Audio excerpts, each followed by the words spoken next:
सभी प्यारे विद्यार्थियों का स्वागत है एमआरएम क्लासेज जयपुर के डिजिटल प्लेटफॉर्म पर। विद्यार्थियों, मैं राहुल सोगन आप सभी लोगों को आज पढ़ा रहा हूं राजस्थान के लोक देवता। देखो, पिछले वाले पार्ट में हम लोगों ने लोक देवताओं में पाबूजी के बारे में पढ़ लिया था। किन के बारे में? लोक देवता पाबूजी के बारे में अच्छे से पढ़ा था हम लोगों ने, पाबूजी राठौड़ के बारे में, ठीक है। और पाबूजी राठौड़ के बारे में सभी जानकारियां लगभग आप लोगों ने जो है ग्रहण कर ली थी। और आज हम राजस्थान के पंचपीरों के बाकी अन्य पंचपीरों को पढ़ेंगे, जिनमें रामदेव जी तंवर भी है हमारे पास में, हड़बूजी सांकला भी उनमें सम्मिलित हैं, गोगा जी चौहान उनमें सम्मिलित है और मेहाजी मांगलिया उनमें सम्मिलित है। इन चारों को हम पढ़ेंगे और यदि समय बचता है तो हम के बारे में भी जो है पढ़ लेंगे विद्यार्थियों। अब देखो, पहले तो पिछली वाली कक्षा का थोड़ा सा रिवीजन कर लेते हैं हम लोग कि पाबूजी के अंदर हम लोगों ने क्या क्या पढ़ा था। तो पाबूजी के बारे में बात करें तो विद्यार्थियों, पाबूजी का जो है पिता का नाम राव दांदल था। क्या नाम था भाई? राव दांदल। और माता का नाम था इनकी का कौन, क्या नाम था भाई? कमला दे लिख दो, क्योंकि प्राचीन काल में माताओं को क्या लिखते थे हम? दे लगाते थे, देवी कभी नहीं लगाते थे। ये तो आजकल सीन हो गया है कि देवियों की लिखते हैं हम। पहले क्या है, देवी की जगह केवल दे ही लिखा जाता था। तो कमला दे इनके माता का नाम था और इनकी पत्नी का नाम था फूलम दे। क्या नाम था भाई? फूलम दे इनकी पत्नी का नाम था। और ये अमरकोट के शासक, अमरकोट के शासक अमरकोट के सूरजमल सोडा की पुत्री थी भाई। किसकी? सूरजमल सोडा लिखा हुआ मिलता है या कई जगह सूरज सिंह सोडा लिखा हुआ मिलता है। ये सारा हम लोगों ने पढ़ा था। और यदि बात करें तो केसर कामली, इनकी घोड़ी का नाम क्या था? केसर कालमी, ये इनकी घोड़ी का नाम था भाई।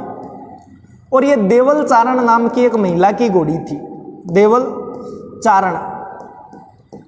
अब आज देखो, ये तो क्या हमारी पहले की बात आ जाती है कि हम लोगों ने कल वाली कक्षा में क्या पढ़ा था।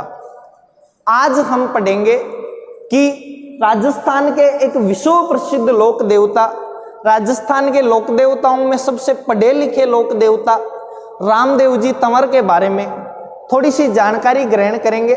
फिर इनकी कहानी को भी हम बड़े अच्छे से पढ़ेंगे। देखो, तो सबसे पहले रामदेव जी के ऊपर सबको हेडिंग डाल लेनी, हम लोग नोट्स बना बना के पढ़ेंगे। तो रामदेव जी, और सभी प्यारे विद्यार्थी शुरुआत में रामदेव जी का जयकारा लगा लेंगे। बोलो रामदेव जी महाराज की जय हो, बोलो रामसा पीर की जय हो। देखो, पढ़ने से पहले रामदेव जी का जयकारा लगा लेना भाई, क्योंकि पढ़ते पढ़ते क्या है ना, फिर रामदेव जी आपको याद करवा देंगे साथ में, इसलिए जयकारा बहुत जरूरी है। मैं पहले कह रहा हूं, मैंने भी जयकारा लगा के पढ़ाना स्टार्ट किया है तो अच्छे से पढ़ा पाऊंगा तुम लोगों को। अब देखो, पहले कुछ बातें लिखते हैं, फिर रामदेव जी की कहानी भी पढ़ेंगे। बातें लिखे तो रामदेव जी के जो पिता थे, उन पिता का नाम था अजमल जी तंवर। क्या नाम था भाई? अजमल जी तंवर। अजमल तंवर इनके पिता का नाम था। और रामदेव जी का जो माता जी थे, उन माता जी का नाम था मेणा दे। माता का नाम क्या था भाई? मेणा दे। अभी मैंने आप लोगों को बताया है कि दे का मतलब होता है देवी। जैसे आप लोगों ने मारवाड़ की एक रूठी रानी भी सुना होगा। रूठी रानी थी ना मारवाड़ की, मारवाड़ के शासक मालदेव की उमा दे, तो उसका नाम तो उमा ही था, लेकिन देवी के लिए लगाया जाता है, अर्थात सम्मानजनक शब्द है एक दे।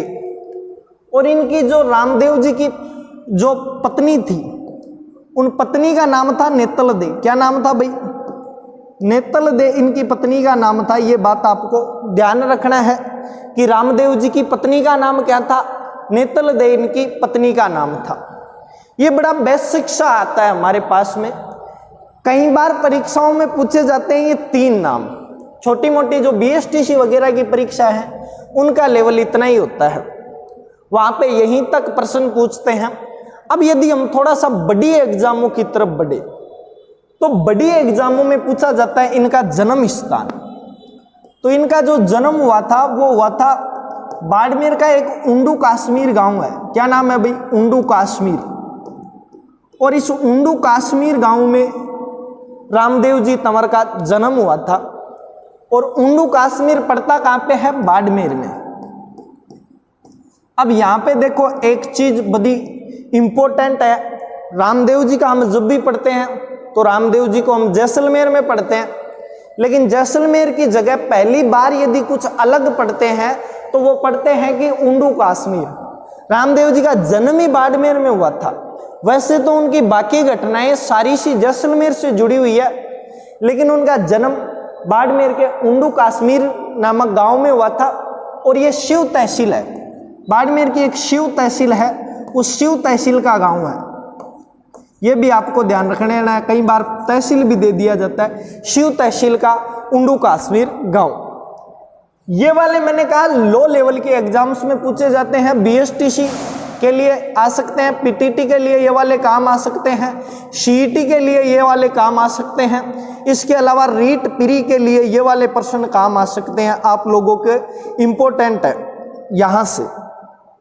ऐसी सामान्य परीक्षाओं में ऐसे प्रश्न पूछे जाते हैं। लेकिन यदि हम इधर की तरफ बात करें, जैसे कि रामदेव जी का जन्म वगैरह, ये पूछे जाते हैं Rajasthan police RP, Rajasthan police ले लो, रीट मेंस ले लो, इसके अलावा अन्य जो सेकंड ग्रेड की भर्ती ले लो, चाहे किसी को भी ले लो। इधर के जो क्वेश्चन मैं पढ़ाऊंगा वो हार्ड क्वेश्चन है, ये हाई लेवल के एग्जाम्स में आते हैं।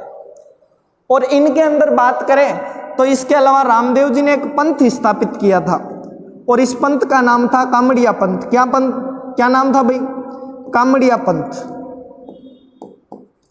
इसे कामड़िया सेक्ट भी कहते हैं, अंग्रेजी वाले ध्यान रख लेना, कामड़िया सेक्ट।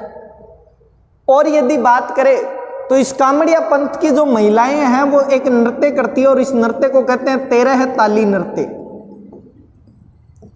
ये एक तरीके का नृत्य हम लोग बोलते हैं इसको, जबकि वाकई में होता एक तरीके से स्टंट है। ये महिलाएं अपने हाथों पे बैठी बैठी ये नृत्य करती है और हाथों पे 13 मंजीरे बांधती है। मंजीरा एक वाद्य यंत्र है, और मटके रख के सिर पे या मुंह में तलवार दबा के जब इस नृत्य को करती है तो ऐसा प्रतीत होता है कि वो कोई स्टंट कर रही हो।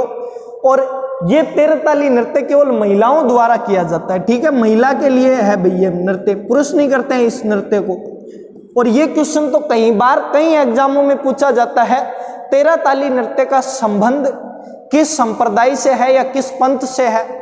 या फिर आपको ऐसे पूछ लिया जाता है 13 ताली नृत्य किया जाता है केवल महिलाओं द्वारा, महिलाओं एवं पुरुषों दोनों द्वारा, केवल पुरुषों द्वारा, इनमें से कोई नहीं। तो ये आप लोग इस तरीके के प्रश्न ध्यान रखना, ये हाई लेवल के प्रश्न आते हैं। अब देखो यहाँ पे मैं आपको कुछ और भी बताना चाहूंगा, और वो है रामदेव जी का घोड़ा। अब ये यहाँ पे जो बताऊंगा इनके ऊपर अपन चर्चा भी करेंगे। रामदेव जी के घोड़े को कहते हैं लीलो। क्या कहा जाता है? लीलो कहा जाता है। जबकि रामदेव जी का जो जागरण है, इस जागरण को कहा जाता है जीमो। क्या कहा जाता है भाई? जीमो। इसके अलावा रामदेव जी का जो झंडा है, इस झंडे को हम कहते हैं नेजा। क्या कहते हैं? नेजा। और आप लोगों ने कई बार सुना होगा कि रामदेव जी का जो भक्त है वो मेघवाल जाति के होते हैं, और इसीलिए इन मेघवाल भक्तों को क्या कहते हैं?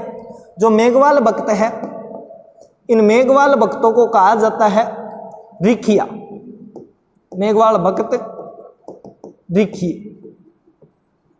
अब देखो भाई यहां पे मैं आप लोगों को कुछ बताना चाहूंगा कि इनको याद कैसे कर सकते हैं। तो अपन पहले पीछे वाले टॉपिक पेज पे चलते हैं।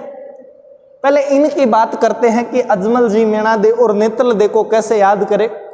तो आप में से अधिकांश बच्चे तो पश्चिमी राजस्थान से हैं, और जो पश्चिमी राजस्थान से हैं उन्होंने अक्सर एक दोहा सुना होगा, ओ थाने घणी घणी खम्मा मारा रूणी चारा लाल, ओ थाने घणी घणी खम्मा मारा अजमल जी मीणा देरा लाल, थाने घणी घणी खम्मा नेतल देरा भरतार। बस ये दोहा याद कर लेना, और इस दोहा से आप लोग जो है भले ही ये दोहा मैंने थोड़ा अलग अंदाज में कहा हो, आप लोगों को ये दोहा यदि याद है तो इस दोहे से आप तीनों नाम याद कर सकते हो। ओ थाने घणी घणी खम्मा मारे रूणी चेरा धनी, या फिर रूणी चेरा राव, ऐसा भी लिखा हुआ मिलता है। ओ थाने घणी घणी खम्मा मारा मैणा दे अजमल जीरा लाल, ओ थाने घणी घणी खम्मा नेतल देरा बरतार। नेतल दे का बरतार मतलब नेतल दे का पति, हस्बैंड बोल सकते हो आप। और ये जो नेतल देती ये अमरकोट की थी। कहाँ की थी भाई? अमरकोट की थी। अभी मैंने बताया कि पाबूजी का विवाह भी कहाँ पे हुआ था? अमरकोट में हुआ था और फूलम दे के साथ में हुआ था। इसका मतलब रामदेव जी और पाबूजी एक तरीके से साधु हो गए, दोनों का एक ही जगह पे विवाह हुआ था अमरकोट में। और ये जो नेतल दे थी ये अमरकोट के शासक दलेल सिंह सोडा की पुत्री थी। ये ध्यान रखना है, किसकी पुत्री थी? दलेल सिंह सोडा की। दलेल सिंह सोडा की ये पुत्री हुआ करती थी। अब बात करें सर इनको कैसे याद करें, तो देखो भाई रामदेव जी का जो जन्म हुआ था वो तो आपको याद करना पड़ेगा उंडू कश्मीर में। और रामदेव जी की एक स्पेशलिटी है कि जिस प्रकार पाबूजी राजस्थान के सभी लोक देवताओं में सबसे सुंदर लोक देवता हुए थे, उसी प्रकार यदि राजस्थान के लोक देवताओं में किसी पढ़े लिखे लोक देवता की हम बात करते हैं तो हमारे रामदेव जी राजस्थान के सभी लोक देवताओं में सबसे ज्यादा पढ़े लिखे लोक देवता थे। हालांकि ज्यादा क्या, एकमात्र ही मान सकते हो आप, कोई थोड़े बहुत पढ़े हुए थे बाकी लोक देवता तो। और पढ़ा लिखा आदमी किसी पंथ की स्थापना कर सकता है, लोगों को अच्छाई के रास्ते पे लेके जा सकता है। तो हमारे रामदेव जी ने कामड़िया पंथ की स्थापना की, कामड़िया सेक्ट की।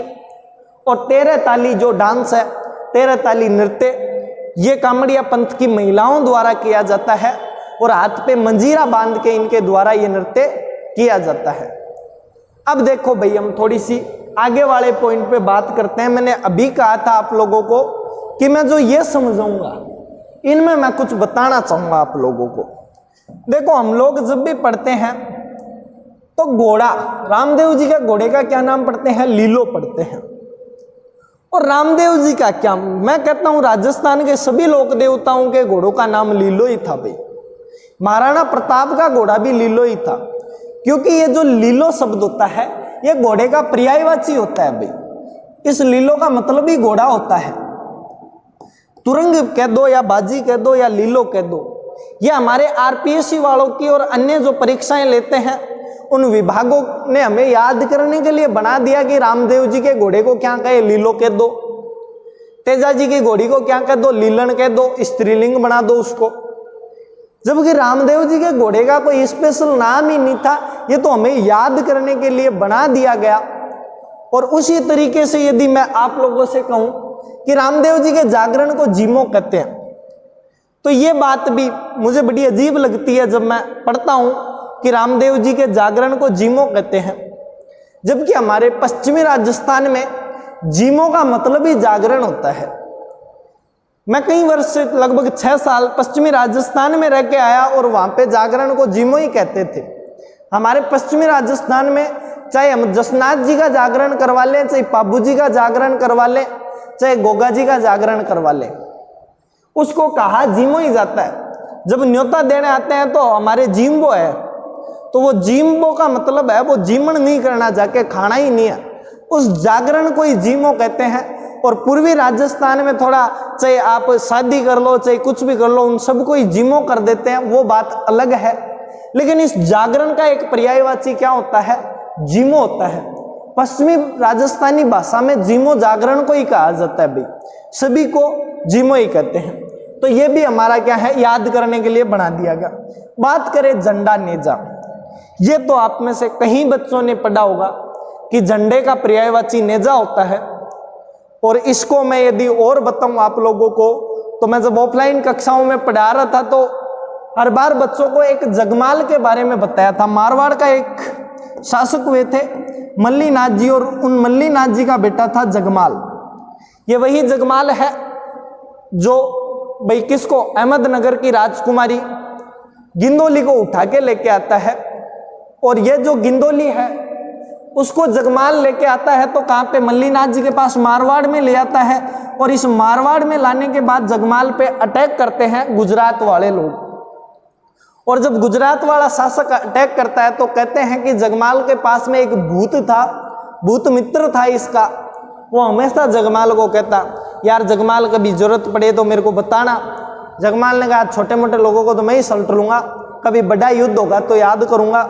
जगमाल इस गुजरात वाले युद्ध के अंदर भूत को लेके जाता है, और भूत के साथ में जो है, भूत के साथ में अन्य भूत और जाते हैं, टोली जाती है, और ये भूतों की टोली इस युद्ध के अंदर जगमाल के रूप धारण करके युद्ध करती है, और सारे जो सैनिक है वो जगमाल के जैसे रूप धारण करते हैं। ये जागमाल हो गया अपना, इसको कोई ना जगमाल कर लो भाई, जिनको अच्छा नहीं लगे वो लिखने में थोड़ा जागमाल हो गया, ये क्या है, जगमाल है।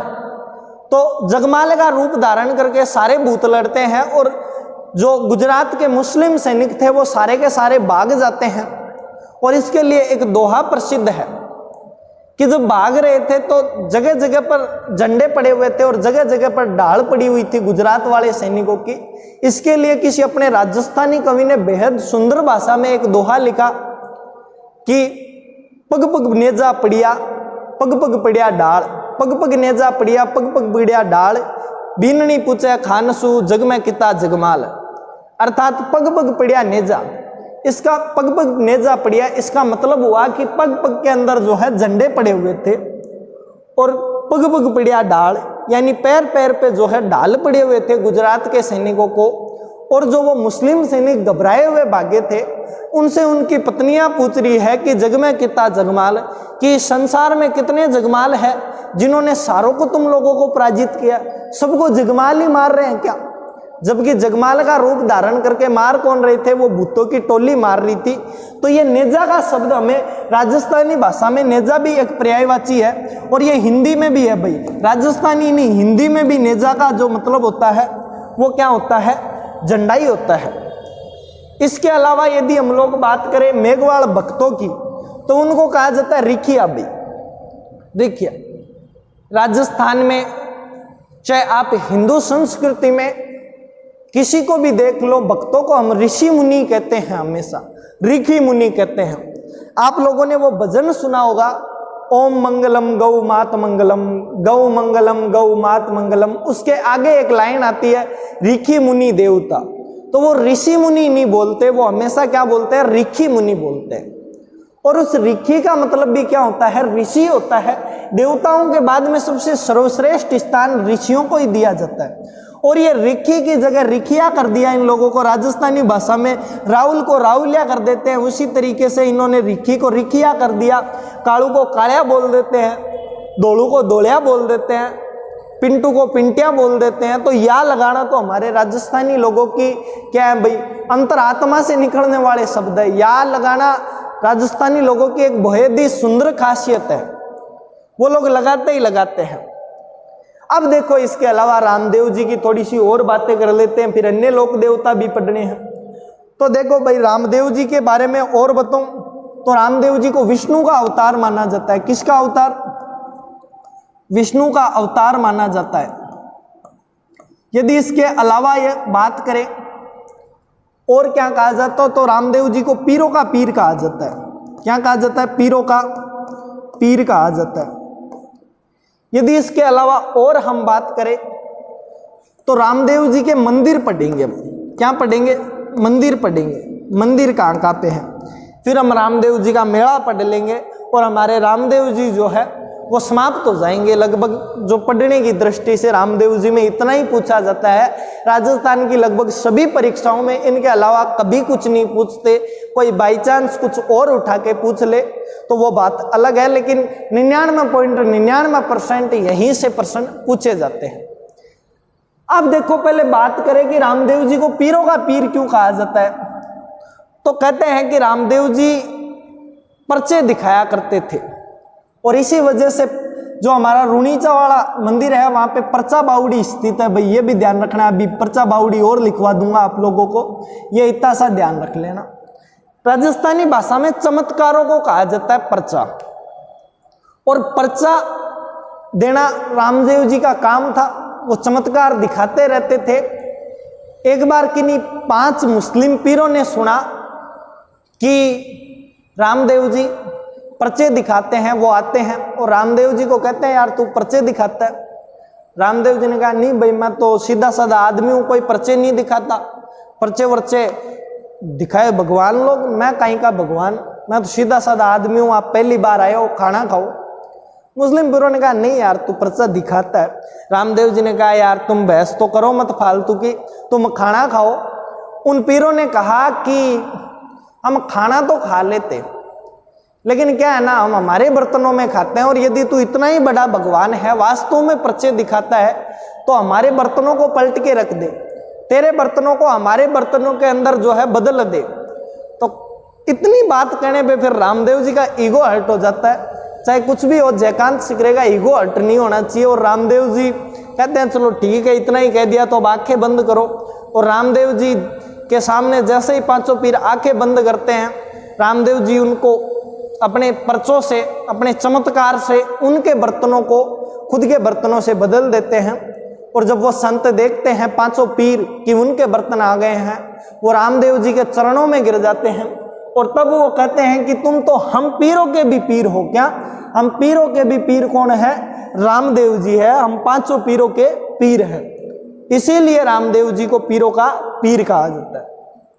अब देखो मंदिरों की बात कर लेते हैं। रामदेव जी का एक मंदिर तो जो है वो रूणीचा में है भाई,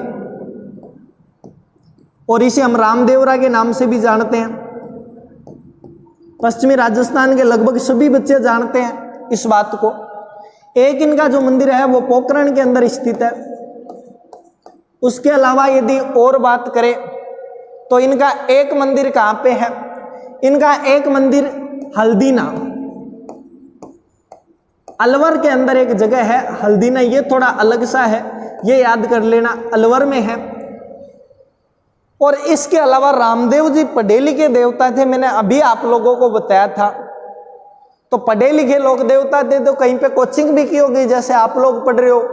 इसी तरह रामदेव जी ने जो शिक्षा ग्रहण की थी वो बालीनाथ जी महाराज से की थी। और ये बालीनाथ जी कहाँ के थे भाई? बालीनाथ जी जोधपुर के थे। और जोधपुर में एक पहाड़ी है, उस पहाड़ी का नाम है मसूरिया पहाड़ी, मसूरिया पहाड़ी। इस मसूरिया पहाड़ी पे बालीनाथ जी का क्या है? बालीनाथ जी ने रामदेव जी को शिक्षा दी थी और इसी वजह से रामदेव जी का एक मंदिर यहाँ पे भी है भाई। इनका एक मंदिर भी है यहाँ पे, ये भी ध्यान रख लेना। रामदेव जी का 3 मंदिर तो मैंने इधर बता दिए। ये जो 2 मंदिर है ये कहाँ पे है? जैसलमेर के अंदर है। कहाँ पे है भाई? जैसलमेर के अंदर स्थित है। और उसके अलावा यदि और बात करें ये वाला अलवर में है। और एक बालीनाथ जी ने जहाँ पे इन्हें शिक्षा दी वो मसूरिया पहाड़ी थी जोधपुर के अंदर। इस जोधपुर में इनका एक मंदिर है। इस तरीके से रामदेव जी के 4 मंदिर हैं।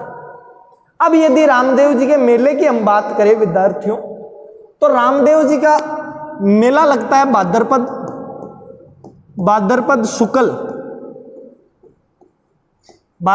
शुक्ल द्वितीया से लेके भाद्रपद शुक्ल एकादशमी तक इनका मेला लगता है। ये बात ध्यान रखना भाई। यानी 11 तक, 2 से लेके 11 तक इनका मेला लगता है। भाद्रपा की जो शुक्ल पक्ष है उसकी द्वितीया से इनका मेला प्रारंभ होता है और एकादशमी तक इनका मेला लगता है। इसी एकादशमी को रामदेव जी ने रूणीचा में जीवित समाधि ली थी। जो सिद्ध पुरुष होते हैं उनको मृत्यु का वरण करने का अधिकार होता है। सिद्ध पुरुष अपने अंतिम समय पे जब उनका संसार से मन भर जाता है, जब संसार की सारी सच्चाई को समझ लेते हैं, वो लोगों को सेवा भाव के कार्य के लिए प्रेरित कर देते हैं, तब स्वयं को या तो वो अग्नि में प्रवेशित करवा लेते थे या जीवित समाधि ले लेते थे, या तो अग्नि स्नान कर लेते थे या फिर जीवित समाधि ले लेते थे। रामदेव जी ने रूणीचा में समाधि ली थी भाई। कहाँ पे? रूणीचा के अंदर समाधि ली थी। और इस रूणीचा में रामदेव जी के समाधि लेने से पहले क्या लिए गए थे? फुटप्रिंट्स लिए गए थे, जिन्हें हम पगलिया बोलते हैं। क्या बोलते हैं भाई? पगलिया बोलते हैं। और ये जो पगलिया है, इन पगलियाओं की रामदेव जी की पूजा की जाती है रूणीचा के अंदर। राजस्थान के किसी भी लोक देवता ने समाधि ली हो, उनके पहले क्या लिए जाते हैं? पगले लिए जाते हैं। जहाँ पे भी समाधि होती है वहाँ पे पगले लिए जाते हैं।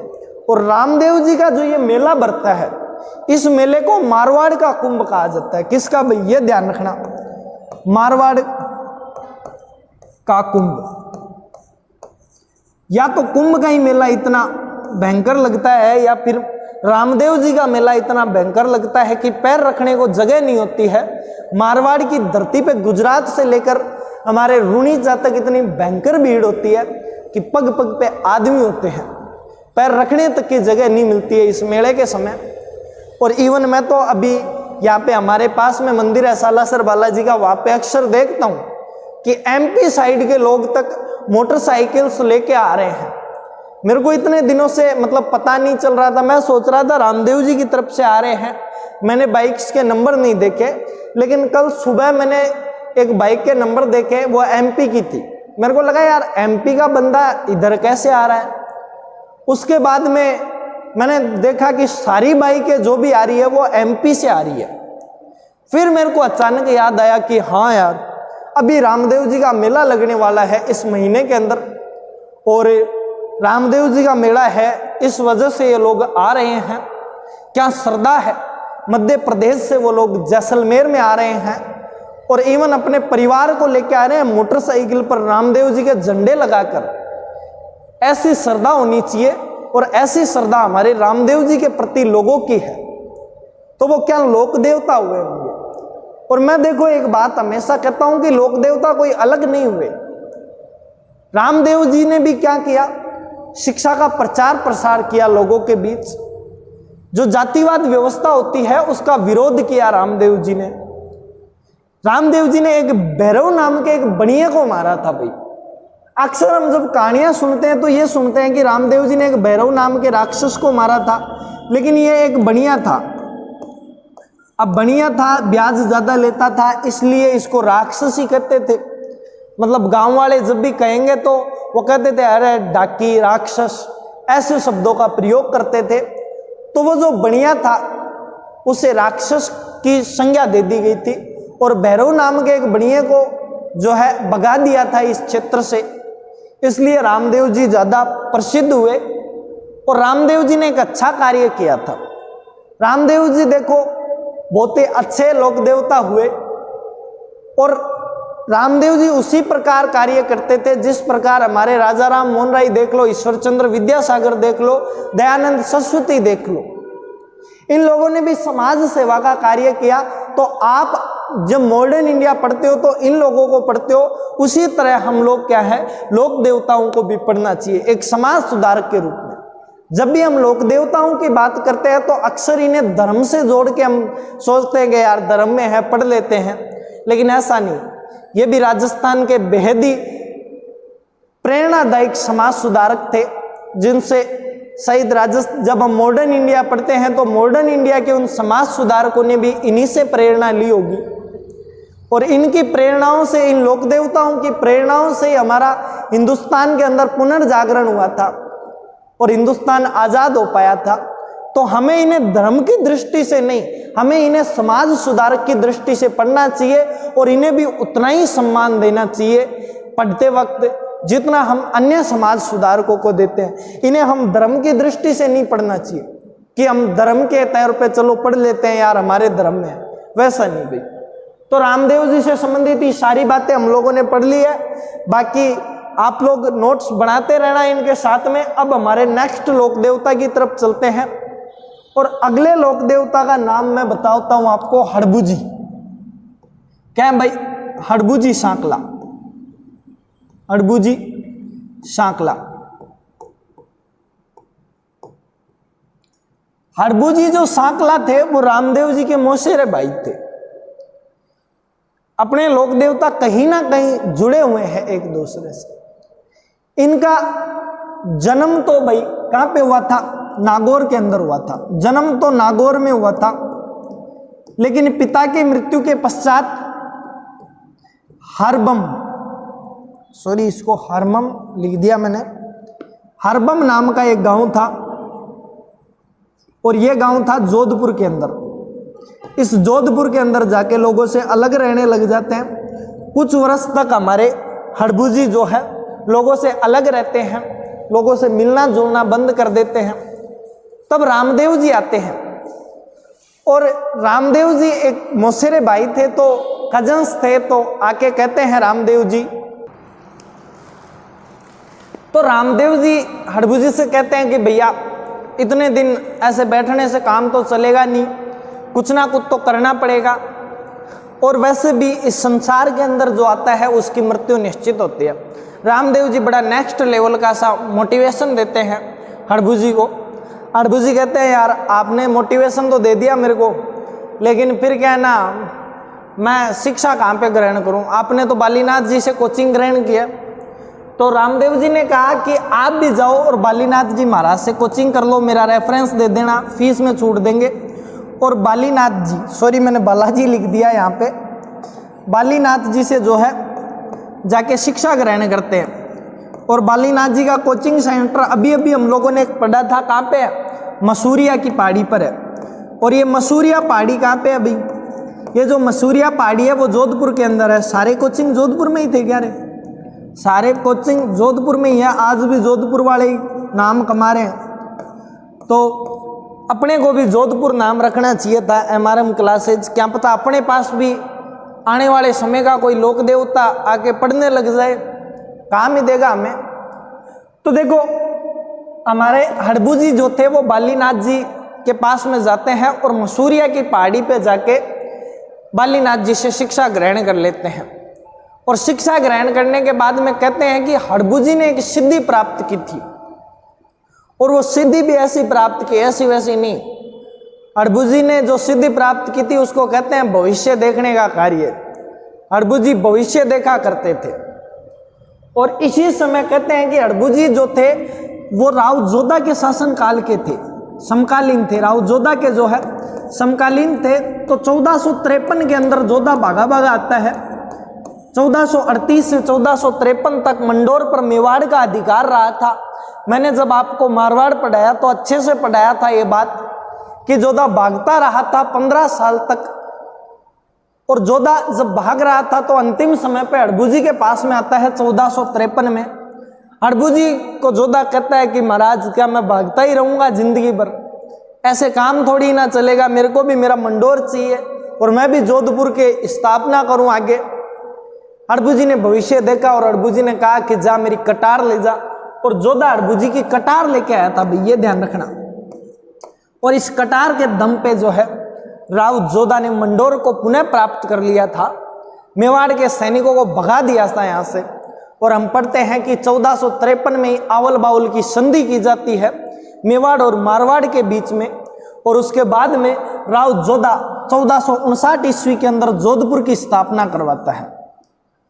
और फिर हड़बू जी को राव जोधा जो है, भाई राव जोधा की हड़बू जी ने इतनी सहायता की है तो कुछ ना कुछ राव जोधा भी हड़बू जी को देगा। तो हड़बू जी को जो हमारे राव जोधा जी थे उन्होंने एक गांव दिया और उस गांव को कहते हैं बेंगटी गांव। बेंगटी गांव जो है बेट के अंदर दे दिया राव जोधा ने। और इस बेंगटी गांव में रहकर हड़बू जी गायों की सेवा किया करते थे। इनके पास एक बैलगाड़ी थी, उस बैलगाड़ी के अंदर लोगों के घर घर जाते और चारा मांग के लाते और गायों की सेवा किया करते थे। बड़े भले आदमी थे बापड़े हड़बू जी महाराज, और इसी वजह से हम पढ़ रहे हैं उनको। वहीं पर सेवा करते रहे और वहीं पे इनकी मृत्यु हो जाती है। जब इनकी मृत्यु होती है तो वो लोग बैलगाड़ी की पूजा करने लग जाते हैं। अब तुम कहोगे सर बैल जिंदा ही था क्या, तो भाई आज भी हम लोग बैलगाड़ी की पूजा करते हैं। सॉरी ये बैलगाड़ी हो गया, बैलगाड़ी गाड़ी की पूजा करते हैं। तो इसमें गाड़ी की पूजा करते हैं। बैल तो कब का मर गया भाई, कोई सोचे कि बैल की भी पूजा की जाती है, बैल की नहीं की जाती, बैल तो खत्म हो गया था, गाड़ी की पूजा की जाती है। वहां के लोग बैलगाड़ी की पूजा करते थे। और कुछ समय पश्चात एक महाराजा हुए जोधपुर के अजीत सिंह, और इस अजीत सिंह ने वहां पे इनका मंदिर बनवा दिया। उस बेंगटी गांव में अजीत सिंह ने मंदिर निर्माण करवाया था, ये ध्यान रखना। मंदिर का जो है निर्माण करवाने का कार्य किसके द्वारा किया गया था, महाराजा अजीत सिंह जी द्वारा किया गया था। ये बातें आपको ध्यान रखनी है। और इसके अलावा जो कटार थी हड़बू जी की कटार, अड़बूजी की जो कटार थी उसको कौन ले जाता है भाई? अड़बूजी की कटार को राव बीका अपने साथ में ले जाता है। जोधा का पुत्र राव बीका ले जाता है। बीकानेर के अंदर अड़बूजी की कटार आज भी सुरक्षित है। राव बीका इस कटार को ले आया था बाद में जोधा की मृत्यु के पश्चात अपने भाई से मांग के। ठीक है, तो अड़बूजी में जो भी पूछने वाली बातें थी वो हम लोगों ने पढ़ ली है। अड़बूजी में इतना ही कुछ आना था, इसके अलावा अड़बूजी में हम लोगों को कुछ नहीं पूछेंगे, इतना ही पूछ सकते हैं। अड़बूजी राजस्थान के एक प्रसिद्ध लोक देवता हुए और उन्होंने राव जोधा को शासन प्राप्त करने में, मंडोर प्राप्त करने में सहायता की थी। बस इतना याद रखना। अब अपन लोग अगले लोक देवता पढ़ते हैं, गोगाजी चौहान। आप लोगों के फेवरेट, क्योंकि गोगा नवमी की छुट्टी रहती थी, गोगाजी चौहान, इसलिए सभी बच्चों के फेवरेट होंगे गोगाजी चौहान। हालांकि इंग्लिश मीडियम वालों का बेचारों का अलग रोजना है, उन लोगों को छुट्टी नहीं दी जाती है गोगा नवमी की, ये तो भाई हम भी क्या कर सकते हैं। और पूर्वी राजस्थान में भी नहीं दी जाती है। लेकिन राजस्थान में यदि किसी लोक देवता के सबसे ज्यादा मंदिरों की बात करें तो सर्वाधिक मंदिर गोगा जी के ही मिलेंगे राजस्थान में। कहते हैं कि जहां जहां खेजड़ी वहां वहां गोगा। गोगा जी के मंदिर खेजड़ी के वृक्ष के नीचे ही बनाए जाते हैं। अब भाई राजस्थान में बनाए भी खेजड़ी के नीचे ही जाएंगे, क्योंकि राजस्थान के अंदर कोई कहे कि हम लोग जो है किसके पेड़ के नीचे, पीपल के पेड़ के नीचे बनाए, तो पीपल के पेड़ के नीचे मंदिर नहीं बन सकते, क्योंकि राजस्थान में इतने पीपल के पेड़ हैं नहीं। कोई कहे कि राजस्थान में बिदाम के पेड़ के नीचे बना देते, तो भाई बिदाम के भी इतने हमारे राजस्थान में है नहीं। हालांकि राजस्थान वाले दबा दबा के खाते हैं बिदाम को, ये मेरे को अच्छी तरह पता है। तुम लोगों में से भी खा रहे हो के कैसे भी दिमाग बढ़े और लोक देवता तो याद हो कम से कम। बिदाम खाने से लोक देवता याद नहीं होंगे, लोक देवता जो याद होंगे वो इनको पढ़ने से होंगे, बिदाम खाने की कोई आवश्यकता नहीं है। अब थोड़ी सी गोगा जी के बारे में हम बात कर लेते हैं, इंपॉर्टेंट। गोगा जी का जो जन्म हुआ था वो चूरू के अंदर एक गांव है ददेरवा नाम आ गया। ददरेवा नाम का एक गांव है और ये कहाँ पे है? चूरू के अंदर है। ये बात आपको ध्यान रखनी। इसके अलावा यदि हम गोगा जी की और बात करें आपके साथ में, तो गोगा जी के पिता का नाम था जेवर। क्या नाम था भाई? जेवर सिंह चौहान। और ये इस ददेरवा के सामंत थे भाई, ये ध्यान रखना। इंग्लिश मीडियम वालों, ये हमारे गोगा जी है और गोगा जी के पिता का नाम जेवर सिंह था और ये सामंत थे। कहाँ के? ददेरवा चूरू के सामंत हुआ करते थे, यानी राज परिवार से थे हमारे गोगा जी भी। इनकी माता का नाम था बात्सल दे। अभी मैंने कहा था कि दे इसलिए लगाते हैं क्योंकि देवी है, तो ये बात आपको ध्यान रखनी है, सम्मानजनक शब्द है। गोगा जी की माता जी का क्या नाम था? बात्सल दे इनकी माता जी का नाम था। अब थोड़ी सी मैं आप लोगों को बताऊं तो एक आक्रमणकारी था महमूद गजनवी, और इस गजनवी के साथ में गोगा जी ने युद्ध किया था। और इस युद्ध के अंदर गजनी ने कहा था कि ये कौन है जो साक्षात पीर के समान लड़ रहा है। और साक्षात को अरबी भाषा के अंदर यदि कहे तो जाहिर कहते हैं। क्या कहते हैं भाई? जाहिर कहते हैं। और उन्होंने क्या कहा कि साक्षात पीर, तो ये हो गया जाहिर पीर।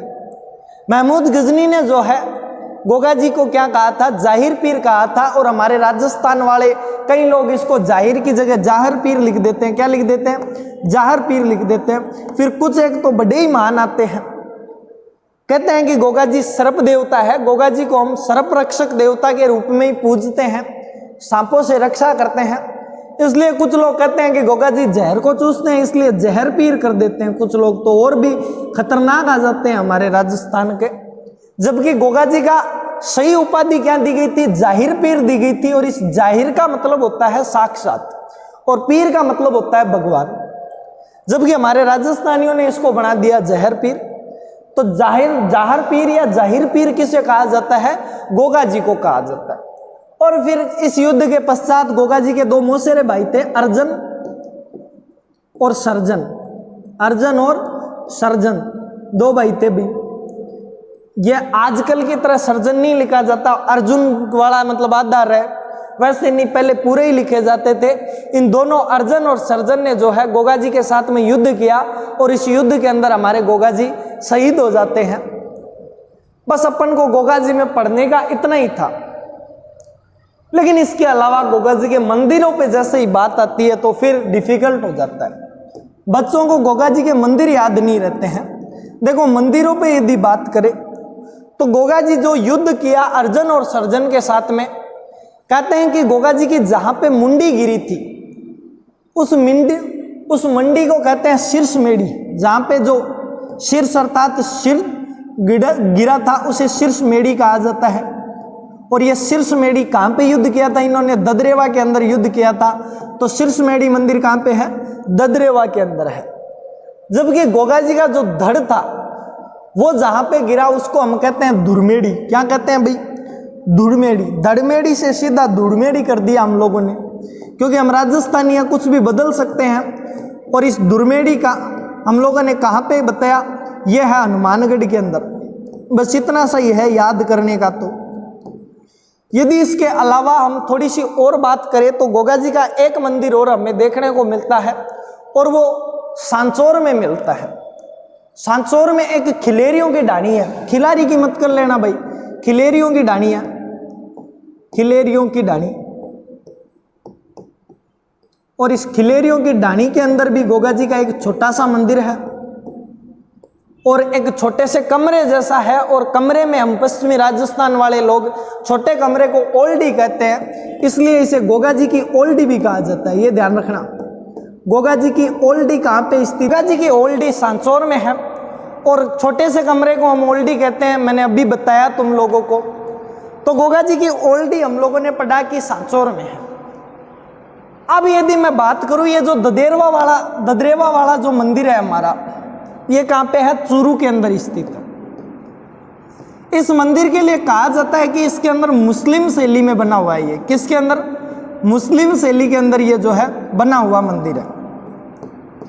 और मैंने जिस दिन ये टॉपिक स्टार्ट किया था, बाबूजी पढ़ाया था, उस दिन कहा था कि पीर उन लोक देवताओं को कहा जाता है जिन लोक देवताओं को हिंदू और मुस्लिम दोनों माने। तो मतलब मुस्लिम भी मानते होंगे और किसी मुस्लिम सेठ ने या किसी शासक ने जो है गोगा जी के इस मंदिर का निर्माण करवाया होगा। और तो और इस मंदिर के प्रवेश द्वार पे आपको लिखा हुआ मिलेगा बिस्मिल्लाह, बिस्मिल्लाह।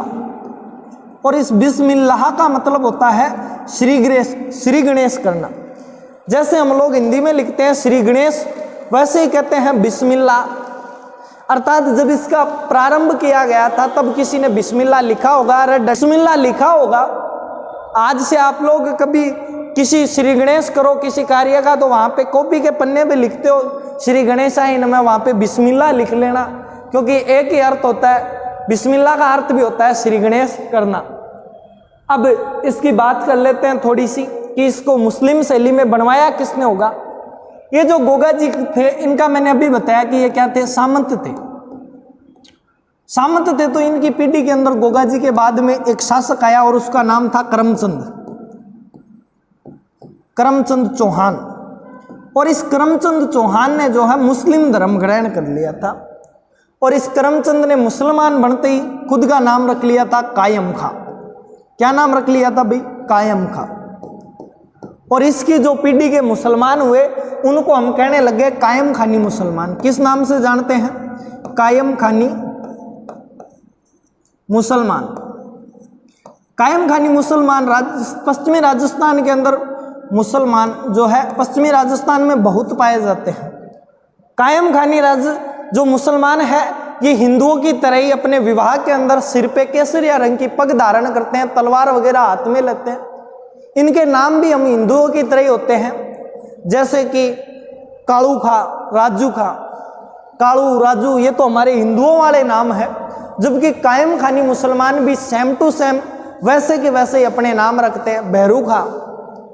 इवन शादियों की सारी रस्में इनकी हिंदुओं जैसी होती है, बस ये जब फेरे लेते हैं तो वो फेरे लेने वाला कार्य नहीं करते हैं। वहाँ पे ये कबूल है बोल के विवाह कर लेते हैं। बाकी सारा कार्य ये घोड़ी पे बैठ के वैसे ही जाते हैं। कपड़े भी महिलाएं भी ऐसे ही पहनती है। मैं पश्चिमी राजस्थान के चूरू के लालगढ़ गांव में रहा था। वहां पे कायम खानी मुसलमान बहुतायत मात्रा में थे। वहां पे मैं देखता था कि मुस्लिम और हिंदू एकजुटता के साथ में बड़े अच्छे से रहते थे, और महिलाएं जो है, मुस्लिम महिलाएं भी वो एकदम हिंदुओं जैसे कपड़े पहनती थी, और बच्चों के नाम भी राजू खा, कालू खा ऐसे ही थे, अधिकांश बच्चों के नाम। तो वो बच्चे थे, उनकी विवाह की पद्धति देखी मैंने, तो उनमें भी वैसे ही घोड़ी पे बैठ के जाए, केसरिया रंग की पग धारण करे। तब हमें पता लगा, जब मैंने बाद में ये चीजें पढ़ी तो पता लगा, अच्छा कायम खानी मुसलमान थे। वहां के जो मुसलमान थे वो कौन थे? कायम खानी मुसलमान थे। इवन कायम खानी मुसलमानों का नाम यहां तक मिल जाएगा, लक्ष्मण सिंह चौहान। लक्ष्मण सिंह चौहान चौहान ही तो थे ये भी, और चौहानों ने जो है धारण किया था। सर प्रताप मारवाड़ के, इन्होंने एक बार इन कायम खानी मुसलमानों को हिंदू बनाने की जो है प्रयास भी किया था, परंतु हमारे हिंदुओं ने कहा कि यदि ये हिंदू बन जाएंगे तो हम इनसे विवाह वगैरह नहीं करेंगे, और कायम खानियों ने जो है फिर हिंदू धर्म ग्रहण नहीं किया, क्योंकि जब कोई विवाह वगैरह ही नहीं करेगा तो फिर हिंदू धर्म ग्रहण क्यों करे, और इस वजह से ये यहाँ के यहीं रह जाते। इवन यहाँ पे इनके टाइम पे एक जान कवि हुए थे, इसी के अंदर जो है एक जान कवि नाम के कविताएं लिखा करते थे। आगे इनके एक वंशज हुए, और इस जान कवि ने कायम रासो लिखी थी, कायम रासो नाम की एक पुस्तक लिखी थी। और इस कायम रासो के अंदर जब मैंने चौहानों का इतिहास पढ़ाया था तो बताया था कि कायम रासो में कहा गया है कि जो सारे मुसलमान हैं, कायम खानी मुसलमान, उनके पूर्वज चौहान है। और चौहानों की उत्पत्ति इस जान कवि ने अपनी पुस्तक कायम रासों में ब्राह्मणों से बताई है। चौहानों की जब उत्पत्ति के सिद्धांत पढ़ाए थे तो मैंने अच्छे से एक पूरा सेशन लिया था जान कवि के ऊपर। तो हमारे गोगा जी से संबंधित सारी बातें थी वो लगभग पढ़ ली है। एक गोगा जी की गोगा नवमी की बात करें तो देखो, गोगा नवमी मनाई जाती है भाद्रपद कृष्ण, भाद्रपद कृष्ण नवमी को मनाई जाती है। और अभी गई है, अभी भी जो जन्माष्टमी के अगला दिन था वही क्या था, भाद्रपद कृष्ण नवमी के रूप में गोगा नवमी मनाया गया था। और चूरू के अंदर इसकी छुट्टी भी दी गई थी, मारवाड़ वाले इलाकों में इसकी छुट्टी भी दी जाती है। इवन इंग्लिश मीडियम वालों को नहीं दी गई, वो बड़ा थोड़ा सा दुख रहा था मेरे भी कि उनको भी मिल जानी चाहिए थी। कहीं बच्चे आप में से भी होंगे नहीं मिली होगी, हो सकता है अगली बार गोगा जी आपके ऊपर कृपा करें, आप गोगा जी से प्रार्थना करना आपको भी छुट्टी मिल जाए। क्या पता कॉलेज वालों को भी नहीं मिली थी, कॉलेज वालों को भी जो है छुट्टी मिल जाए। तो गोगा नवमी कब मनाई जाती है? भाद्रपद कृष्ण नवमी को मनाई जाती है। ये बात आपको ध्यान रखनी है। गोगा जी से संबंधित जितने भी प्रश्न हो सकते थे वो सारे मैंने बता दिए हैं। अब हमारे नेक्स्ट लोक देवता के ऊपर चलते हैं और अगले लोक देवता आते हैं हमारे मेहाजी मांगलिया। मेहाजी मांगलिया, और ये जो मेहाजी मांगलिया हैं इनके बारे में तो थोड़ा सा ही बताऊंगा और अच्छे से समझ जाओगे। इनका जो मंदिर है वो बापणी गांव के अंदर है, और ये बापणी गांव कहाँ पे है? जोधपुर के अंदर है। यहाँ पे इनका मंदिर बनाया गया है, सॉरी जोधपुर के अंदर इनका मंदिर बनाया गया है, ये ध्यान रखना। बापणी गांव जोधपुर के अंदर क्या है? मंदिर है। जन्म नहीं हुआ था भाई, जोधपुर के शासक राव चुंडा के समकालीन थे भाई, राव चुंडा के समकालीन हुए थे मेहाजी मांगलिया। यदि और बताऊं तो मेहाजी मांगलिया की जो मृत्यु थी वो हुई थी भाटी शासक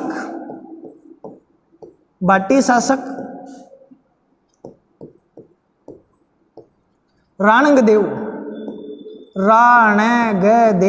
भाटी से युद्ध करते समय हुई थी।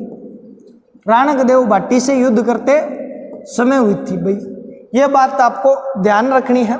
यदि मेहाजी मांगलिया की और बताऊं तो इनके घोड़े को कहा जाता है किरड़ काबरा। कई बार पूछा जाता है किरड़ काबरा किस लोक देवता का घोड़ा था, तो किरड़ काबरा जो है इनके घोड़े का नाम था, घोड़ा था इनका किरड़ काबरा नाम का। यह बात भी आपको ध्यान रखनी है। यदि और मेहाजी मांगलिया पे थोड़ी सी बात करें तो कहते हैं कि मेहाजी मांगलिया के जो भोपे होते हैं उनके वंश की वृद्धि नहीं होती है, भोपों का वंश नहीं बढ़ता, भोपों का वंश नहीं बढ़ता। तो मेहाजी मांगलिया का कोई भोपा मत बन जाना, वंश नहीं बढ़ता है। ठीक है, ये बात अपने को मेहाजी मांगलिया के बारे में पढ़नी है। और इस तरीके से हम लोगों ने पाबू जी, रामदेव जी, अड़बू जी, गोगा जी चौहान और मेहाजी मांगलिया के बारे में पढ़ते हुए राजस्थान के 5 पीर लोक देवताओं को पढ़ लिया है। लोक देवताओं में ये 5 पीर प्रमुख थे, इनमें तेजा जी को शामिल नहीं किया गया है। तेजा जी के बारे में अब हम पढ़ेंगे। एक बार यदि थोड़ा सा जो पढ़ाया उसको देखें हम लोग, तो पहले पेज से ही देख लेते हैं। मैंने कहा कि रामदेव जी के पश्चात हम लोगों ने पढ़ा था किन के बारे में, पाबू जी के बारे में पढ़ा था। पाबू जी की थोड़ी सी जानकारी है। राव दांदल इनके पिता का नाम था, कमला दे इनकी माता का नाम था, फूलम दे इनकी पत्नी का नाम था जो अमरकोट से बिलोंग करती थी, और सूरजमल सोडा की पुत्री थी ये। पाबू जी की घोड़ी का नाम था केसर कालमी, और देवल चारण नाम की महिला की ये घोड़ी हुआ करती थी। थोड़ा सा पाबू जी का मेला और लिख लेना, वो लगता था चैत्र अमावस्या को, वो लगता है, ये बात ध्यान रख लेना। चैत्र अमावस्या को पाबू जी का क्या लगता है, मेला लगता है। और जिंदराव खिंची के साथ में ये युद्ध करते हुए शहीद हुए थे। जिंदराव खिंची जायल के थे, खिंची चौहान वंश की एक शाखा है, और ये पाबू जी के बहनोई थे भाई सगे। लेकिन इस बहनोई ने जो है देंसू नामक गांव में पाबू जी के साथ में युद्ध किया और उसमें पाबू जी शहीद हो जाते हैं। अगले बात करें रामदेव जी के बारे में, तो रामदेव जी के पिताजी का नाम था अजमल जी तंवर, और इनके पिताजी कहाँ के सामंत थे भाई, पोकरण के सामंत थे। माता का नाम था मीणा दे, पत्नी का नाम है नेतल दे, और अमरकोट की ये थी। इसका मतलब पाबू जी और रामदेव जी साडू हो गए, एक ही जगह से इनका विवाह हुआ था। दलेल सिंह सोडा की पुत्री थी नेतल दे, ये बात आपको ध्यान रखनी है। ये जो है आम प्रश्न है, ये बीएसटीसी, पीटीटी, सीईटी और रीट प्री जैसे प्रश्न पूछे जाते हैं। इधर वाले प्रश्न थोड़े हार्ड है। पाबू जो रामदेव जी है उनका जन्म हुआ था उंडू कश्मीर बाड़मेर में, शिविय तहसील के अंदर जो है इनका जन्म हुआ था। रामदेव जी ने एक पंथ की स्थापना की थी, और इस पंथ को हम कहते हैं कामड़िया पंथ। और जो कामड़िया पंथ की महिलाएं हैं वो 13 ताली नृत्य करती है। इसके अलावा रामदेव जी ने एक पुस्तक भी लिखी थी, और उस पुस्तक का नाम है 24 बाणी नाम की इनकी एक पुस्तक लिखी गई थी, ये भी ध्यान रख लेना। आप लोग साथ में थोड़ा सा लिख लेना प्लस पॉइंट के रूप में। और बात करें तो रामदेव जी के घोड़े को लीलो कहा जाता है, रामदेव जी के झंडे को नेजा कहा जाता है, रामदेव जी के जागरण को जिमो कहा जाता है, और रामदेव जी के जो मेघवाल भक्त हैं उनको क्या कहा जाता है, उनको कहा जाता है रिखिया। उसके अलावा यदि और बात करें तो अगले में हम लोगों ने पढ़ा कि रामदेव जी को विष्णु का अवतार भी कहा जाता है, रामदेव जी को पीरों का पीर भी कहा जाता है। रामदेव जी के 3 प्रसिद्ध मंदिर है, उनमें से 2 तो हमारे रुणीचा और पोकरण में है। रुणीचा वाले मंदिर को रामदेवरा के नाम से भी जानते हैं। एक हल्दीना अलवर के अंदर मंदिर स्थित है, यह थोड़ा अलग से है क्योंकि अलवर की तरफ रामदेव जी का क्रेज पहुंचे आप लोग समझ नहीं पाओगे, तो ये ध्यान रखना अलवर के अंदर है रामदेव जी का। एक मंदिर रामदेव जी ने जहाँ पे कोचिंग ग्रहण की, वो कोचिंग ग्रहण की थी बालीनाथ जी से, और मैसूरिया की पहाड़ी जोधपुर के अंदर इन्होंने कोचिंग ग्रहण की थी, वहाँ पे भी इनका एक मंदिर बनाया हुआ है। नेक्स्ट यदि बात करें तो रामदेव जी का जो मेला है वो भाद्रपद शुक्ल द्वितीया से प्रारंभ होता है और भाद्रपद शुक्ल एकादशमी तक चलता है। भाद्रपद शुक्ल एकादशमी को रामदेव जी ने समाधि, जीवित समाधि ली थी रुणीचा नामक जगह पर, और वहां पे इनके पगलियों की पूजा की जाती है। एक थोड़ा सा, एकादशमी को तो रामदेव जी ने समाधि ली थी, जबकि दशमी को डालीबाई ने समाधि ली थी। दशमी को डालीबाई ने समाधि ली थी। डालीबाई इनकी धर्म की बहन थी, फर्स्ट सिस्टर डालीबाई। अंग्रेजी वाले देख लेना, फोस्टर सिस्टर, ठीक है।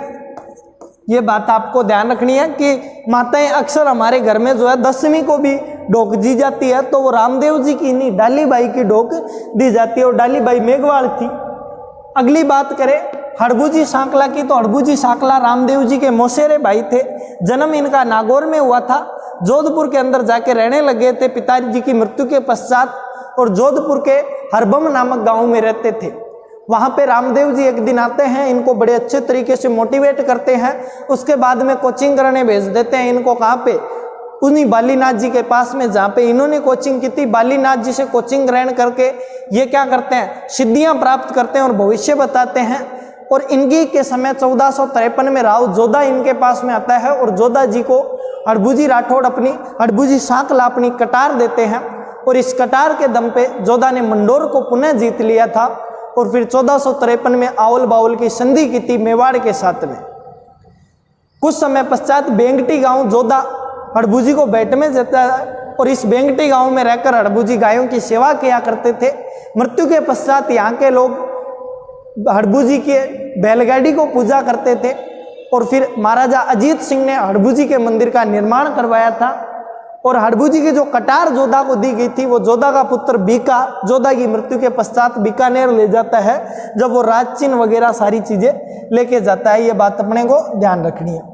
इसके अलावा हमारे नेक्स्ट लोक देवता गोगाजी चौहान, वे पिता का नाम जेवर सिंह चौहान था, और ये कहाँ के? ददरेवा चूरू के सामंत थे। माता का नाम बाछलदे था। और बात करें गोगा जी को, महमूद गजनवी ने जो है जाहिर पीर की उपाधि दी थी, जिसे हम जाहर पीर या जहर पीर के नाम से भी जानते हैं। इसके अलावा यदि बात करें तो भाई गोगा जी के दो भाई थे, अर्जन और सर्जन मौसेरे भाई। इनके साथ युद्ध करते हुए गोगा जी मारे जाते हैं, शहीद हो जाते हैं। और गोगा जी का जहाँ पे सिर गिरा था, उसे हम शीर्षमेड़ी के नाम से जानते हैं। और शीर्षमेड़ी ददेरवा चूरू के अंदर स्थित है। और जहाँ पे इनका धड़ गिरा था, उसे हम दुर्मेड़ी के नाम से जानते हैं। और वो जो धड़ है वो दुर्मेड़ी हनुमानगढ़ के अंदर गिरा था। इसके अलावा गोगा जी का एक मंदिर और प्रसिद्ध है, खिलेरियों की ढाणी सांचौर के अंदर, सांचौर जिले के अंदर है भाई। और खिलेरियों की ढाणी के अंदर ये स्थित है। और यहाँ पे एक छोटा सा कमरा है, कमरे को पश्चिमी राजस्थान में ओल्डी कहा जाता है, इसलिए इसे गोगा जी की ओल्डी भी कहा जाता है। ये बात अपने को ध्यान रखनी है। गोगा जी का जो मेला है, या गोगा जी के मेले की बात करें तो वो गोगा नवमी के दिन मनाया जाता है, भाद्रपद कृष्ण नवमी को। और अभी हाल ही में कृष्ण जन्माष्टमी का अगला दिन जो गया है, वो गोगा नवमी के रूप में हम मानते हैं। ये बातें हम लोगों ने पढ़ी थी। गोगा जी की पीढ़ी में एक करमचंद चौहान हुए, और इन करमचंद चौहान ने मुस्लिम धर्म ग्रहण किया था, इसलिए इनको कायम खां इन्होंने अपना नाम रखा। और इनके वंशजों को कायम खानी मुसलमान कहते हैं। ये मुसलमान हिंदू लोगों की तरह ही रहते हैं। हिंदू लोगों की तरह इनके नाम है राजू खां, कालू खां, भैरू खां, इस तरीके के। बस ये इनकी पूजा करने का थोड़ा सा तरीका अलग है, बाकी पूरी तरह प्योर हिंदू है। और इनमें एक नियामत खां हुए, जो जान कवि के नाम से कविताएं लिखते हैं। चौहानों की उत्पत्ति में हमने पढ़ा कि इस जान कवि की पुस्तक कायम रासों में चौहानों को ब्राह्मण बताया गया है। ये सारी बातें हमने लोक देवताओं में पढ़ ली है। अब हम पंचपीरों के अलावा हमारे नेक्स्ट लोक देवताओं के बात करेंगे। अच्छा, मेयाजी मांगलिया रह गए, तो मेयाजी मांगलिया का मंदिर जो है वो कहाँ पे स्थित है भाई? बापणी गांव जोधपुर के अंदर है। मेयाजी मांगलिया जोधपुर के शासक मांडोर के शासक राव चुंडा, जिस चुंडा को जो है मंडोर देज में दिया गया था इंदा प्रतियारों द्वारा, उस चुंडा के समकालीन थे। और भाटी शासक राणंग देव भाटी ने इनकी हत्या कर दी थी एक युद्ध में। और मेयाजी मांगलिया के जो भोपे होते हैं, इनके भोपे का वंश नहीं बढ़ता है, तो आपको भोपा बनना नहीं है इनका। और बात करें मेयाजी मांगलिया के घोड़े की, तो इनके घोड़े का नाम था केसर काबरा। अब देखो हम पढ़ेंगे हमारे तेजाजी महाराज के बारे में। तेजाजी थारे रे गाने गाते हो ना, उन्हीं तेजाजी के बारे में पढ़ेंगे।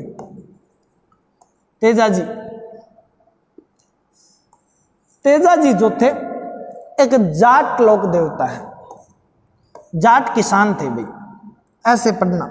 जाट लोक देवता नहीं है, पूज्य तो संपूर्ण राजस्थान में ही जाते हैं, लेकिन जाट किसान थे तेजाजी। ये बात आपको ध्यान रखनी है। इनके पिता की बात करें तो पिता का नाम था तहड़। कई जगहों पे आपको ताहड़ सिंह भी मिलेगा, तो तहड़ इनके पिता का नाम था, या ताहड़ इनके पिता का नाम था। ताहड़ भी लिख लेना भाई, ठीक है।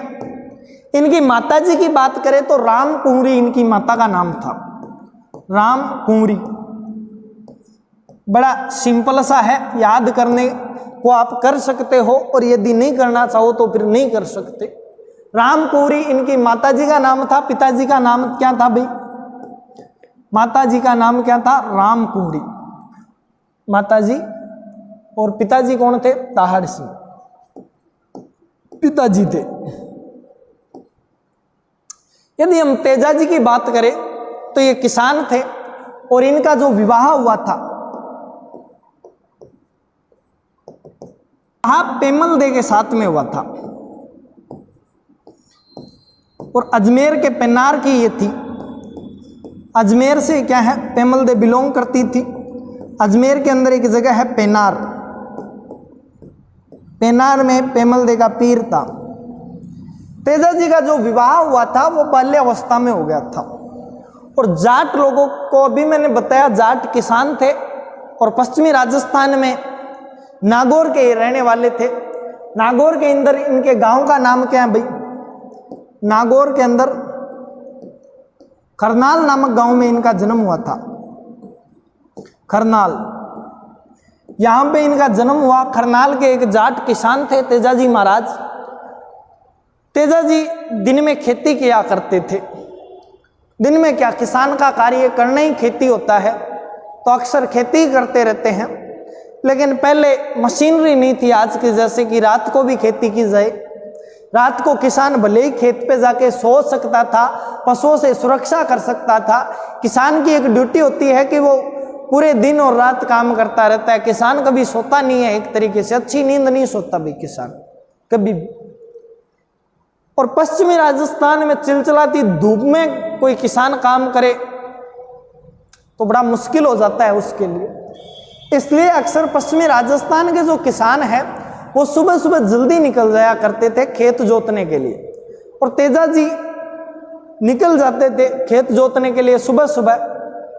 बाद में अब सुबह सुबह है तो कौन आपके लिए खाना बना के दे, इसलिए खाना बाद में पहुंचाया जाता था। या तो कोई घर की महिला पहुंचा देती थी या कोई बच्चा पहुंचा देता है, अक्सर जब भी किसानों की बात करते हैं। आजकल तो मशीनरी आ गई तो खेत को आधे घंटे में जोत दिया जाता है। पहले हल से बैलों को लगा के फिर खेत जोते जाते थे तो 2-3 दिन में एक खेत पूरा जुतता था, उसमें पसीना निकल जाता था। और आजकल के जो ये सस्ते किसान बन रहे हैं, जो युवा है जो पढ़ नहीं रहे हैं, वो किसान नहीं बन सकते भाई। खेती नहीं कर पाओगे तुम लोग, खेती करना बहुत मुश्किल का काम होता है। और तेजा जी भी इस तरीके से खेती कर रहे थे अपने। तेजा जी के लिए डेली भाभी सा खाना पहुंचा देती थी। एक दिन तेजा जी के लिए खाना भाभी सा लेके गई 2 बजे लगभग। वैसे तो 11-12 बजे खाना पहुंच जाता था, लेकिन कोई 2 बजे लेके आए तो गुस्सा सा आ ही जाता है। तेजा जी ने भाभी सा को कहा कि भाभी सा ये जो है खाना तो यार टाइम पे पहुंचा दिया करो, आप खाना ही नहीं पहुंचाते हो मेरे पास, मैं इधर खेत में काम करता रहता हूँ। और भाभी सा का ईगो हर्ट हो गया तो भाभी सा ने कहा कि इतना ही है तो ला के खा, तेरी वाली जो है वो बेटी पीर में मौज करे और मैं यहाँ पे खाना बनाऊं। तेजा जी को आया गुस्सा, तेजा जी का भी इस बार ईगो हर्ट हो गया। तेजा जी इधर से पगड़ी वगड़ी लगा के, एंटीना वेंटा कलंगी वगैरह लगा के, केसरिया रंग की पगड़ी धारण करके, शेरवानी वगैरह पहन के, घोड़े तैयार करके, और एक घोड़े पे बैठ के जाते हैं। घोड़ी थी इनकी लीलन, उस पे बैठ के जाते हैं, भाले वाले हाथ में लिए, तलवार वगैरह हाथ में लिए हुए, और एक गांव से गुजर रहे थे। और उस गांव का नाम था गांव से गुजर रहे थे। और ये जो सुरसरा है, यहाँ पे एक महिला थी लाछा गुजरी, और इस लाछा गुजरी की गायों को जो है कुछ चोर ले जाते हैं। पहले गायों का चुरना आम बात होती थी और गायों की रक्षा करना भी आम बात होती थी। तो लाछा गुजरी की गायों को चोर ले गए थे। लाछा गुजरी रास्ते में जाते हुए तेजा जी को देखती है। तेजा जी बाला वाला तलवार वगैरह लिए हुए थे। लाछा गुजरी जाके कहती है तू मेरा धर्म का भाई है, मेरी गायों को बचा ले। तो तेजा जी उनको बचाने निकल पड़ते हैं। और तेजा जी जब जा रहे थे तो बीच में उन्हें एक सांप दिखता है जलता हुआ, और कहते हैं कि सांप को जलता हुआ देखे तो उसे छेड़ना नहीं चाहिए, क्योंकि जलना सांप का मोक्ष प्राप्त करना होता है। तेजा जी उस सांप को निकाल देते हैं तो सांप कहता है कि आपने मुझे मोक्ष प्राप्त करने से रोक दिया, इसलिए मैं आपको डसूंगा। तेजा जी ने कहा एक बार मैं वचन दे के आया हूँ लाचा गुजरी को, उसकी गायें छुड़ानी है, उसके बाद में तुम मुझे डस लेना। और तेजा जी लाचा गुजरी की गायें छुड़ा के लेके आते हैं और लौटते हैं, तब सांप उन्हें जीभ पे डसता है क्योंकि बाकी सब जगह घाव हुए थे। तो वचन के अनुसार तेजा जी ने सांप को जो वचन दिया कि वापस आते समय जो है मैं तुम्हें डसने का मौका दूंगा, तो तेजा जी को वो सांप डसता है और तेजा जी के प्राण पखेरु हो जाते हैं। तेजा जी की मृत्यु हो जाती है सांप के डसने से। लेकिन तेजा जी ने उस दिन कहा था कि आज मैं सांप के डसने की वजह से मर रहा हूं, लेकिन किसी और व्यक्ति को नहीं मरने दूंगा। और अक्सर आप लोगों ने देखा भी होगा, गांव में कभी सांप खा जाता है तो अधिकांश जो लोग डॉक्टर के पास जाते हैं उनमें से बचते बहुत कम है। अब पता नहीं ये संयोग है या कैसा भी है, लेकिन लोगों को यदि आप किस तेजा जी के या गोगा जी के स्थान पे लेके जाओगे तो उनमें पॉजिटिविटी आती है और वो बच जाते हैं। अब ये कोइंसिडेंस भी हो सकता है, बाकी मैं तो मानता हूं कि गोगा जी तेजा जी बचाते हैं। आप नहीं मानते हो तो वो आपकी इच्छा है। यदि आप में से किसी को लगे कि तेजा जी वगैरह नहीं है तो बच के रहना, क्या पता सांप आ जाए। ठीक है, अब देखो इसमें बात करते हैं। तेजा जी की जो मृत्यु हुई थी वो हुई थी सुरसरा गांव के अंदर। तो तेजा जी का एक मंदिर कहाँ पे बनाया गया है? सुरसरा गांव के अंदर भी जो है मंदिर बनाया गया, ये बात आपको ध्यान रखनी है। इसके अलावा तेजा जी का एक मंदिर कहाँ पे बना भाई? सुरसरा। अरे फिर से सुरसरा ही लिख दिया गया मंदिर। एक तेजा जी का खुद का गांव है खरनाल, वहां पे तेजा जी का मंदिर बना। और एक मारवाड़ के शासक हुए अबे सिंह, इस अबे सिंह ने भी तेजा जी का एक मंदिर बनवाया था और ये मंदिर बनवाया था पर्वतसर नागौर के अंदर। पहले जो है पहले मंदिर मुख्य जो मंदिर था वो सुरसरा वाला और खरनाल वाला माना जाता था, लेकिन बाद में पर्वतसर वाले मंदिर को तेजा जी का मुख्य मंदिर माना जाने लगा क्योंकि अबे सिंह ने यहाँ पे इनका एक बढ़िया सा मंदिर बनवाया था। और एक इनका मंदिर हमें बूंदी में भी देखने को मिलता है। इस तरीके से तेजा जी के जो मंदिर है वो जगह जगह प्रसिद्ध है। एक इनका मंदिर ससुराल के अंदर पेनार के अंदर भी है, अजमेर के अंदर भी इनका एक मंदिर बनाया हुआ है। अब इतना वीरता का काम किया तो ससुराल वाले छोड़ेंगे थोड़ी ना, ससुराल वालों का दामाद जी है तो इनका मंदिर बनवाना उनके लिए जरूरी हो गया था और इसलिए इन्होंने इनका मंदिर बनाया था। तो तेजा जी के ऊपर एक हमारा डाक टिकट भी जो है जारी किया गया था और तेजा जी की घोड़ी के नाम पे लीलन एक्सप्रेस भी चलती है अपने। लीलन एक्सप्रेस अभी कोरोना से पहले चलाई गई थी, ये लीलन एक्सप्रेस सेवाएं दे रही है। तेजा जी का घोड़ी जो है उसका नाम क्या है? लीलन है भाई, ये अपने को ध्यान रखना है। और जब सचिन पायलट के समय पर जो है सचिन पायलट जब कोषाध्यक्ष थे तब उन्होंने अनेक टिकट प्रारंभ किए थे। राजस्थान में अनेकों लोक देवताओं पे टिकट प्रारंभ किए थे और तेजा जी के नाम पे भी उन्होंने जो है एक टिकट प्रारंभ किया था। तो डाक टिकट तेजा जी के नाम से भी प्रचलित हुए, ये बात आपको ध्यान रखनी है। तो आज की क्लास को अब यहीं पे समाप्त करते हैं। उम्मीद है लगभग सभी बच्चों को पसंद आई होगी कक्षा और बड़े अच्छे से पढ़ा है हम लोगों ने। आप लोगों ने जिन्होंने पाबूजी का नहीं पढ़ाया उस क्लास को भी मैं इसमें जोड़ दूंगा, तो पाबूजी को साथ में पढ़ लेना, ठीक है। बाकी विद्यार्थियों मिलते हैं अगली कक्षा में जहाँ राजस्थान के और जो बचे कुचे लोक देवता हैं उनको भी पढ़ लेंगे और फिर राजस्थान के लोक देवताओं की सीरीज को खत्म करके राजस्थान की देवियों के बारे में भी हम पढ़ना प्रारंभ करेंगे। मिलते हैं अगली कक्षा में। जय हिंद, जय भारत।